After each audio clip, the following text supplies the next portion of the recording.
Μια εκδήλωση που το συναίσθημα είναι πρωταγωνιστή.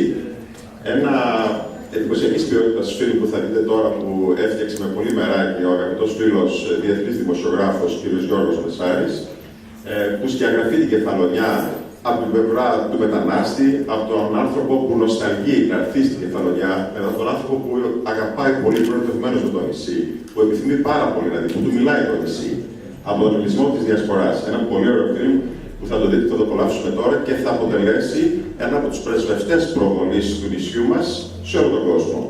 Ήδη έχει ανακριθεί ότι θα παρουσιαστεί θα σας το πει ο κ. Μεσάρης, στη Ρωσία, στη Μόσχα, όπως και τον άλλο μήνα στο συνέδριο των Αποδήμων στη Νέα Υόρκη. Ένας πολύ σημαντικός σύλλογος, η Φιλία, ένας καινούριος πολιτιστικός σύλλογος, ανοίγει τα φτερά του στο νησί μας σιγά-σιγά. Πρόεδρος είναι ο αδελφικός φίλος κ. Νίκος Μεσάρης. Συμμετέχουν φυσικά πολύ σημαντικοί άνθρωποι και ελπίζω και εσείς με την παρουσία σας να πλαισιώσουμε όλοι μαζί αυτό το βήμα πολιτισμού που ενισχύει το προφίλ του νησιού μας, διότι εμείς ως νησί, ως Κεφαλονιά, δεν κάνουμε τίποτα άλλο από το να προβάλλουμε αυτή την κληρονομιά που πήραμε από τους γονείς μας, από τους παππούδες μας, το νησί του πολιτισμού. Αυτό εμείς θεωρούμε ότι είναι το νησί μας, αυτό υπηρετείται και οτιδήποτε προβάλλει τον πολιτισμό. Είμαστε ιδιαίτερα ευτυχείς. Ήθελα να παρακαλέσω τον κύριο Γαλιατσάτο, που μας θυμάμαι την παρουσία του, που έκανε ειδικό ταξίδι να είναι σήμερα μαζί μας, που άφησε σε δεύτερη μοίρα, και το λέω με επιτρέψεις, αγαπητέ φίλε Σπύρο, να το πω, έβαλε σε δεύτερη μοίρα θεσμικές υποχρεώσεις γιατί να είναι σήμερα εδώ, γιατί το πήρε ο φίλος του, ο κύριος Μεσάρης και η Μιλένα, που μας θυμάμαι την παρουσία της στη Διοικητική Επιτροπή και έχουμε πάρα πολλά πράγματα να κάνουμε και να πούμε. Αγαπητή κυρία Συνάγρα, κάπου σας είδα, η πρόσωπη της Γαλλίας στην Κεφαλονιά, που μας θυμάμαι τη συνεργασία της. Και θα έχουμε και σύντομα συνεργασίες με το Παρίσι. Να παρακαλέσω τον κύριο Πετσά να έρθει στο βήμα.